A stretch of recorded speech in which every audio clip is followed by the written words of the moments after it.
दोस्तों, सच्चा सद्गुरु कौन?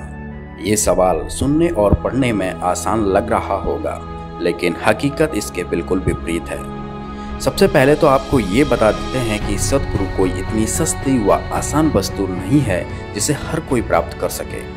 सद्गुरु की शरण पाने के लिए देवता भी तरसते हैं, लेकिन वर्तमान समय में गुरुओं की भरमार है। देश दुनिया में भक्ति और भगवान के नाम से हजारों लाखों सद्गुरु बने बैठे हैं। अब ऐसे में सवाल यह उठता है कि सच्चा सद्गुरु कौन? अपने अपने धर्म पंथों में अपने अपने गुरुओं को, सद्गुरु को सच्चा बता रहे हैं, लेकिन ये फैसला कैसे हो कि सच्चा कौन? दोस्तों, वीडियो अंत तक देखते जाइए, आप अपने आप ही फैसला कर लेंगे कि सच्चा सद्गुरु कौन है। तो सबसे पहले आपको हम ये बता देते हैं कि सच्चा सद्गुरु कौन होता है और मानव देहधारी प्राणियों को सद्गुरु की आवश्यकता क्यों होती है। सद्गुरु वह अनमोल खजाना होता है जिसे प्राप्त करके मानव हमेशा हमेशा के लिए अमर हो जाता है।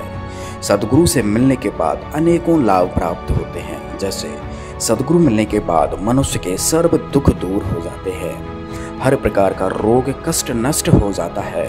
सद्गुरु शरण ग्रहण करने के बाद मनुष्य सर्व सुखी हो जाता है। सद्गुरु ही है जो मोक्ष कराता है। सद्गुरु उम्र भी बढ़ा सकता है। सद्गुरु मुर्दे को जिंदा भी कर सकता है। सद्गुरु मिलने से मनुष्य का अंधविश्वास पाखंड खत्म हो जाता है। सभी प्रकार की बुराइयां दूर हो जाती हैं। सद्गुरु 84 लाख योनियों में से जाने से बचा लेता है। सद्गुरु के ऐसे कितने गुण गाएं। कबीर साहब जी ने कहा है कि 7 समुद्र की मसी करूं, लेखनी करूं बन राय, धरती का कागज करूं, गुरु गुण लिखा न जाए।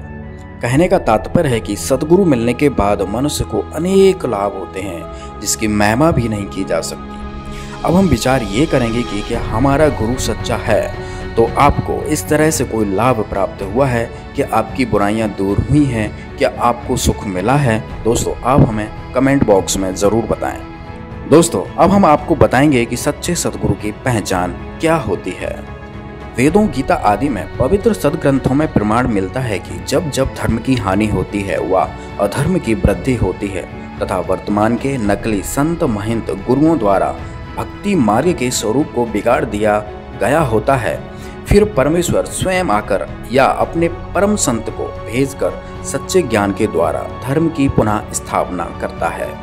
और इसकी पहचान यह बताई है कि वर्तमान धर्म गुरु उसके विरोध में खड़े हो जाते हैं, राजा प्रजा को गुमराह करके उस पर अत्याचार करवाते हैं। सच्चे सद्गुरु की पहचान में कबीर साहब जी ने बताया है कि जो मम संत सत उपदेश दृढ़ावे, वाके संग सब राड़ बढ़ावे, अर्थात जो सच्चा सद्गुरु होगा, जो सच्चे ज्ञान को देगा, उसके साथ सभी झगड़ा करेंगे। दूसरी पहचान है कि सच्चे सद्गुरु को सभी धर्म ग्रंथों का ज्ञान होता है। गरीबदास जी अपनी वाणियों में कहते हैं कि सद्गुरु के लक्षण कहूँ, मधुरे बैन विनोद, 4 वेद 6 शास्त्र कहें 18 बोध। अर्थात जो सद्गुरु होगा उसको सभी शास्त्रों का, सभी धर्म ग्रंथों का, जितने भी दुनिया में सद्ग्रंथ हैं, सबका ज्ञान होता है। तीसरी पहचान बताई है कि सच्चा सद्गुरु एक दिन में 3 समय की साधना बताता है। इसका प्रमाण यजुर्वेद अध्याय 19 मंत्र 26 में प्रमाण मिलता है। चौथी पहचान बताई है कि जो सच्चा सद्गुरु होगा वो 3 प्रकार के मंत्रों को 3 बार में उपदेश करेगा। इसका विवरण गीता जी में भी है, कबीर सागर में भी है और वेदों में भी है। पांचवी पहचान बताई है जो कि सबसे महत्वपूर्ण है और बहुत ही आसान है, जिससे आप नकली और असली की पहचान कर सकते हैं। कबीर साहब जी बता रहे हैं, संतो सतगुरु मोय भावे, जो नैनन अलख लखावे, ढोलत डिगे न बोलत विसरे, सत उपदेश दृढ़ावे, आँखें न मूंदे कान न रूंदे, ना अनहद उलझावे, प्राण पूंज क्रियाओं से न्यारा, सहज समाधि बतावे। अर्थात जो सच्चा सद्गुरु होगा वो किसी भी प्रकार का कीर्तन, नाच गाना, मेडिटेशन, आंख बंद करवाना, कान बंद करवाना, श्वासों के द्वारा क्रियाएं करवाना, ये कुछ नहीं बताएगा। छठवीं पहचान बताई है कि सच्चा सद्गुरु वह होता है जो आपको 2 अक्षरों की जानकारी देता है। जय पंडित तू पढ़िया, बिना 2 अक्षर 2 नामा, प्रणवत नानक एक लंघाए, जे कर सच समावा। तो इधर गुरु नानक जी बता रहे हैं कि जो सच्चा सद्गुरु होगा वो आपको 2 अक्षर की जानकारी देगा। कबीर साहब जी ने भी कहा है कहें कबीर अक्षर दो भाग, होगा खसम तो लेगा राख। ये भी सच्चे सदगुरु की पहचान बताई है। सातवीं पहचान बताई है कि जो गीता अध्याय 15 के पहले श्लोक में लिखा हुआ है, जो इस संसार रूपी उल्टे हुए वृक्ष की संपूर्ण जानकारी दे देगा, वह सच्चा सतगुरु है। सतगुरु की और भी कई पहचान बताई गई हैं, लेकिन अभी हम इन्हीं बिंदुओं के आधार पर सच्चे सतगुरु की तलाश करेंगे। सच्चे गुरु की तलाश में दुनिया भर के गुरुओं की लिस्ट बनाई और उनके समर्थकों के साथ संपर्क साधा। हमारे शास्त्रों में जो सच्चे सतगुरु की पहचान बताई है, वो एक एक से सभी धर्म गुरुओं पर फिट बैठाने की कोशिश की, तो एक महापुरुष को छोड़कर सतगुरु की पहचान किसी पर भी फिट नहीं होती है। कोई मेडिटेशन करवाता है तो कोई नाच गाना करवा के भजन कीर्तन करवाता है, और इन गुरुओं में से कोई भी 3 बार की साधना नहीं बताता है और 3 बार में कोई मंत्र नहीं देता है। इन सभी धर्म गुरुओं का कोई भी जनता द्वारा ज्ञान का विरोध नहीं किया गया, और इनमें ऐसा कोई भी गुरु नहीं था जिसको 4 वेद, 6 शास्त्र, 18 पुराण, कुरान, बाइबल आदि सभी धर्म ग्रंथों का ज्ञान हो या ज्ञान खोला हो। और इनमें से ऐसा कोई भी नहीं था जिसको 2 अक्षर का भेद हो, जिसको 2 अक्षर की जानकारी हो। दूसरी तरफ सच्चे सतगुरु की पहचान में संत रामपाल जी महाराज पर एक एक पॉइंट सही फिट बैठा। तो आइए देखते हैं। जो सबसे पहला पॉइंट कि जो सच्चा सतगुरु होगा उसके साथ लोग झगड़ा करेंगे, उनके ज्ञान का विरोध करेंगे। तो संत रामपाल जी महाराज जी के साथ ही ऐसा हुआ है कि आज तक संत रामपाल जी महाराज के ज्ञान का विरोध हमेशा नकली संतों, महंतों के द्वारा होता आया है। दूसरी पहचान थी कि जो सच्चा संत होगा, जो सच्चा सतगुरु होगा, उसको सभी धर्म ग्रंथों का ज्ञान होगा। तो यह पॉइंट भी संत रामपाल जी महाराज पर फिट बैठता है, क्योंकि संत रामपाल जी महाराज ने ही 4 वेदों को खोलकर दिखाया। वेद, गीता को, कुरान को, बाइबल को, सभी सदग्रंथों को खोलकर दिखाया है। तीसरी पहचान कि संत रामपाल जी महाराज जी अपने साधकों को एक दिन में 3 बार की साधना बताते हैं। और चौथी पहचान भी संत रामपाल जी महाराज पर फिट बैठी कि संत रामपाल जी महाराज ही 3 मंत्रों को 3 बार में देते हैं।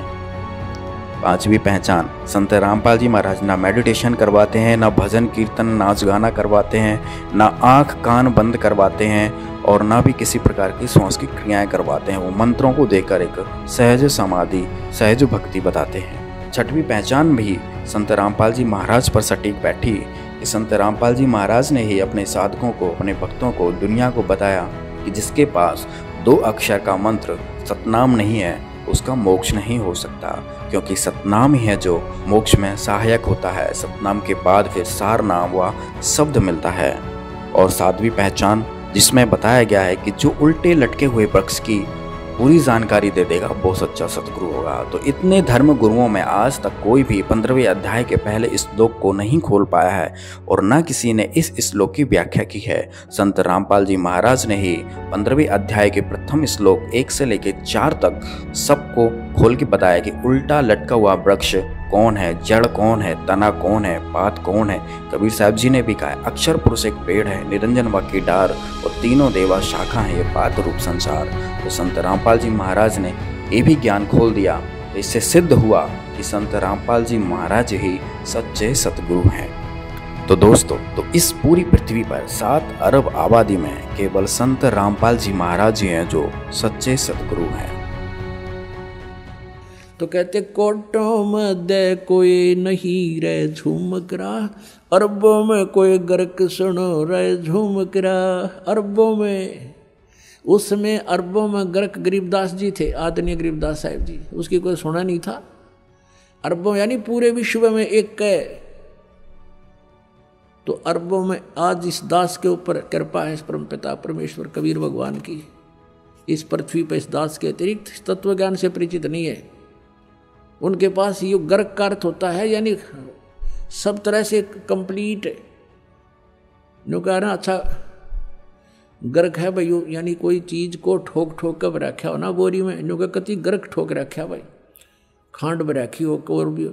तो यानी वो चीज कहते हैं जिसके पास कंप्लीट इन ऑल रिस्पेक्ट, जैसे उसको आदेश भी हो, अर्यो ज्ञान हो, नाम देने का आदेश हो, अधिकार हो, तो ये सब सारे जो है ना फॉर्मेलिटी उसके ऊपर पूरी हो उसके पास, वो तो अरबों में एक पावेगा, अरबों में कोई ग्रक सुनो रहे झुमक रहा। न इस ज्ञान को सुनकर दास से ये चोर हो गए होंगे, एक दो चोर नाम देने लग भी जाएंगे तो उनसे कोई लाभ नहीं होना,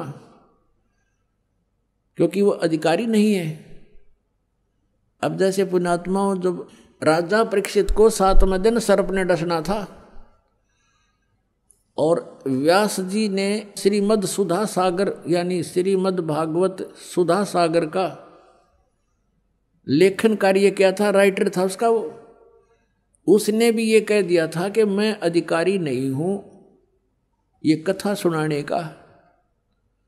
और वहाँ और भी जितने ऋषि महर्षि थे सब ने पल्ला झाड़ दिया कि नहीं, हम किसी के जीवन के साथ खिलवाड़ नहीं कर सकते। कारण क्या था कि 7वें दिन परिणाम आना था, तो सब ने पीछे हट गए। वो बुद्धिमान थे, ब्राह्मण थे कि नहीं, हम क्यों किसी के जीवन के साथ धोखा करें, हम अधिकारी नहीं हैं कि इसकी जीवन रक्षा कर सके, यानी इसको वो लाभ दे सकें जो इस कथा सुनाने से हो सकता है, पाठ से। तो सुखदेव जी बुलाए गए थे स्वर्ग से, उन पांडवों की प्रार्थना से। पांडवों ने अपने पुण्य दिए, क्योंकि वहाँ तो सिक्के पुण्य के चले हैं स्वर्गलोक में, स्वर्गलोक में से उसके आने और जाने का विमान का खर्चा उन पुण्यों का वहाँ से प्राप्त हुआ था उसको पांडवों से। तो यहाँ आकर के उस कहते सुखदेव ने 7 दिन वो कथा सुनाई थी। उस समय ये कहाँ गए थे ब्राह्मण जो आज जगह जगह कथा करते फिरें, कहाँ गए थे ये संत जो आज जहाँ देखा वहीं संत और दुनिया ने गुमराह करें बैठे हैं। तो वो बुद्धिमान थे, समझदार थे, इसलिए उन्होंने ये रिस्क मोल नहीं लिया। और जितना लाभ उस कथा से होना था वो भी सुखदेव जी के मुखारविंद से उच्चारित होने से हुआ, क्योंकि जिसके पास कोई शब्द शक्ति होती है उसी के द्वारा दिए गए वचन से कुछ लाभ हो सकता है। अब जैसे एक कोई कार्य हो रहा था सड़क का, सड़क बना रहे थे, तो वहाँ एक आम व्यक्ति जाकर कहता है कि तुम ऐसा कर दो, वो नहीं कर रहे थे।